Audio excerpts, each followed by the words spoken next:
कैसे हो बच्चों? आई नो अब एग्ज़ाम शुरू हो चुके हैं और कई लोगों की कई सारी उलझनें होंगी। कुछ का सिलेबस कंप्लीट नहीं हुआ होगा, कुछ के कुछ क्वेश्चन रह गए होंगे, किसी का चैप्टर बाकी रह गया होगा, है ना? और इन सब प्रॉब्लम के बीच में कई बार नींद आ जा रही होगी। कई बार ऐसा महसूस हो रहा होगा कि यार एक बार और रिवाइज़ कर लेते हैं। कुछ छूट जा रहा है क्या? कुछ रह जा रहा है क्या? अजीब सा लग रहा है यार। आएगा ये क्वेश्चन? नहीं नहीं नहीं नहीं नहीं, एक बार और देख लेते हैं। ये सारे जो इमोशन है ना बच्चे, जो आप सबको अभी महसूस हो रहा है, ये हर किसी को महसूस होता है। और ये उनको खास करके महसूस होता है जो सिंसियरली अपनी पढ़ाई कर रहे होते हैं या करने की कोशिश भी एटलीस्ट कर रहे होते हैं।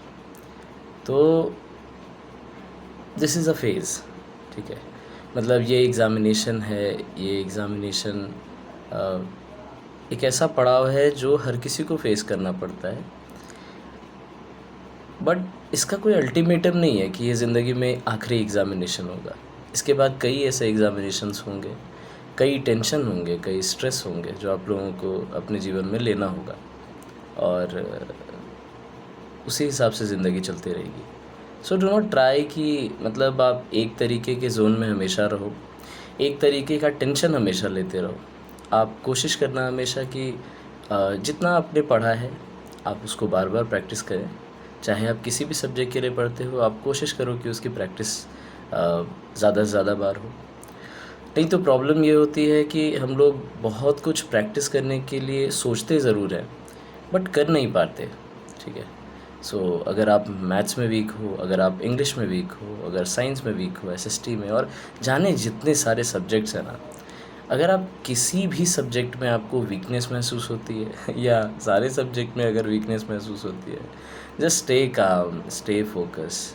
और जितना अब तक आपने पढ़ा है, जितना अब तक आपने समझा है किसी भी चैप्टर को, ट्राई कि आपने जितना समझा है, जितना जाना है, आप उसको बार बार पढ़ें। ये कोशिश ना करें कि मतलब ये भी हो जाएगा तो मेरा कुछ अलग हो जाएगा। जो होना है वो होगा। जिस दिन पेपर होना है उस दिन विक्ट्री नहीं होगी।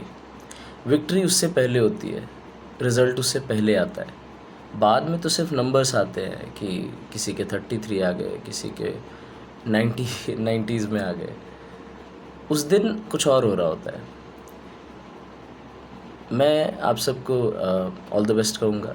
आप सब अपने हिसाब से अच्छे से पेपर प्रिपेयर करें और फोकस करें जितना ज़्यादा हो सकता है। कहीं प्रैक्टिस अगर छूट रही है, प्रैक्टिस करें, अच्छी नींद लें, थोड़ा अगर अपना समय बचा सकते हैं तो बचाएं।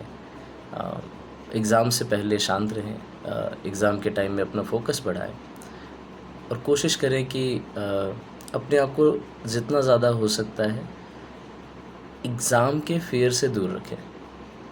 एग्ज़ाम के फ़ियर से दूर रखने का बहुत ही सिंपल प्रोसेस है। एक बात हमेशा याद रखें कि this is not supposed to be the last examination. इसके बाद में कई ऐसे एग्ज़ामिनेशन होते ही रहेंगे। तो आज से डरने का या मतलब किसी चीज़ को पकड़ के रख कर के आप उसको आज डर लोगे तो कल डर नहीं लगेगा, ऐसा नहीं है। जो चीज़ हमेशा होनी है तो उसके लिए मतलब कोई स्पेशल उसको इन्विटेशन नहीं देना, है ना? तो all the best.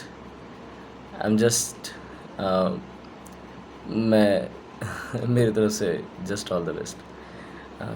Keep going, do your best. जितना समय बचा है प्रैक्टिस कीजिए, जितना ज़्यादा हो सकता है प्रैक्टिस कीजिए एंड जस्ट